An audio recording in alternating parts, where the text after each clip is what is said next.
बिस्मिल्लाहिर्रहमानिर्रहीम अस्सलाम वालेकुम प्यारा दोस्त, एक नई वीडियो सां गॾु मुंहिंजी ख़िदमत में हाज़िर आहियूं। प्यारा दोस्तों, अॼु असां जंहिं सेलिब्रिटी जो तारीफ़ कराईंदासीं उहा सेलिब्रिटी कंहिं तारीफ़ जी मोहताज न आहे, पर उहा हिकु बहितरीन अदाकारा ऐं बहितरीन शख़्सियत जी मालिक आहे। जी हाँ दोस्त, नजमा काविश जे नाले सां अवां वाक़िफ़ हूंदा।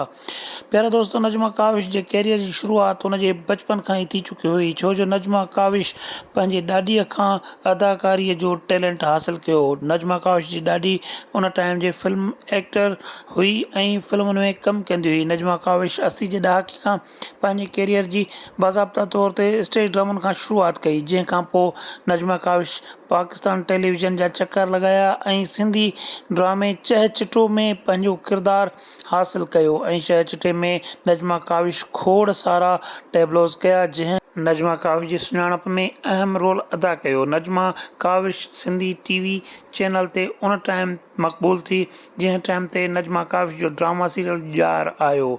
जी हाँ दोस्तों, ड्रामा सीरियल ॼार 90 वारे ॾहाके में आयो, जंहिं नजमा काविश खे मक़बूलियत जे बुलंदियुनि ताईं पहुचाए छॾियो। नजमा काविश तमामु बहितरीनु अदाकारा हुअण सां गॾोगॾु हिकु सुठी मॉडल पिणु आहे। Najma Kaavish modelling, acting, hosting ऐं सिंगिंग पिणु कई आहे। नजमा काविश 1990 खां 1994 ताईं भरपूर ड्रामनि में हिसो वरितो ऐं नालो कमायो। नजमा काविश जी नंढी उमिरि में शादी थियण जे करे नजमा काविश 1994 ईस्वी में अमेरिका शिफ्ट थी वई, जिते नजमा काविश पंहिंजी ज़िंदगी जा 8 साल पंहिंजे मुड़ुस सां गॾु गुज़ारिया ऐं 8 सालनि खां पोइ नजमा काविश पाकिस्तान वापसि आई। नजमा काविश पाकिस्तान वापसि अचण खां पोइ पिणु ड्रामनि में हिसो वरितो ऐं भरपूर नालो कमायो।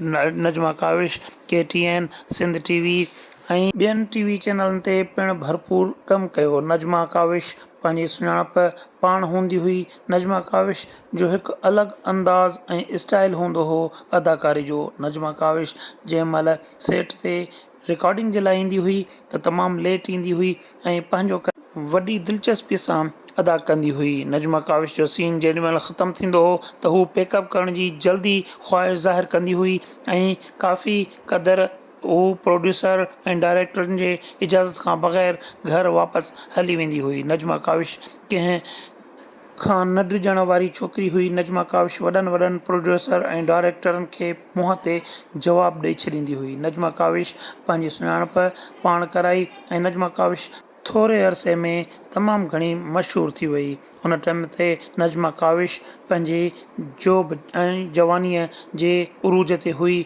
उन करे नजमा काविश जे वेझे वेझे तमामु हीरोज़ घुमंदा रहंदा हुआ, जिन में असलम मेमण, कैसर निज़ामाणी, असलम भुट्टो, गुलाब चांडियो वग़ैरह शामिलु हुआ। उन करे अक्सर नजमा काविश ख़बरुनि जी ज़ीनत बणियल हूंदी हुई।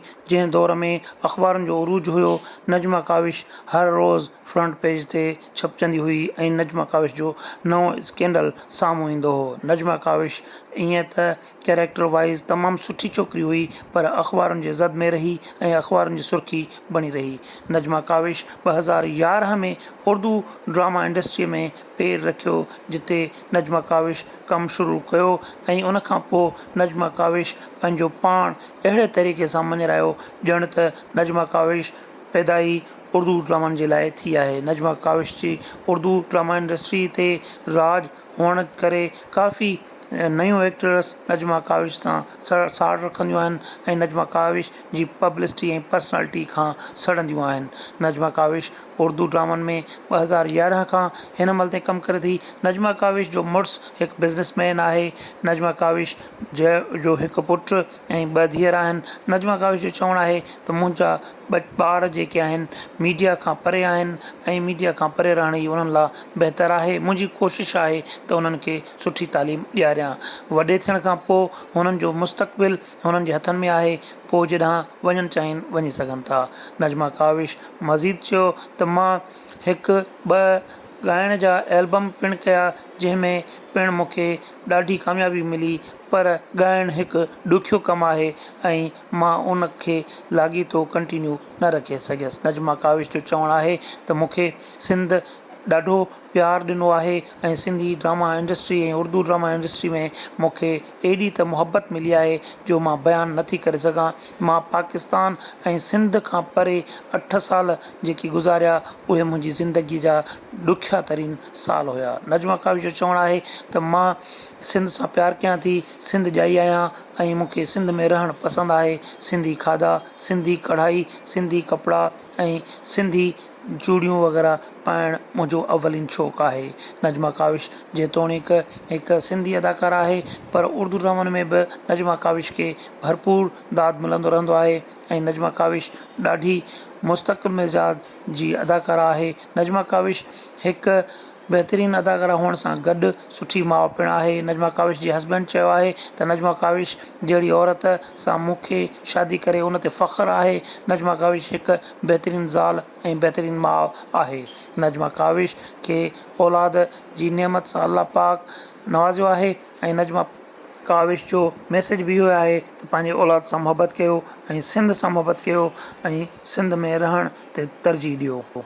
तो प्यारे दोस्तों ही हुई असांजी अॼु जी वीडियो यकीनन तव्हांखे पसंदि आई हूंदी। जेकॾहिं वीडियो पसंदि आई हुजे त दोस्तनि सां शेयर कयो, कमेंट करे पंहिंजे राय खां आगाह कजो, दुआउनि में यादि कजो। सिंध सलामत, साथ सलामत, अल्लाह निगहबान।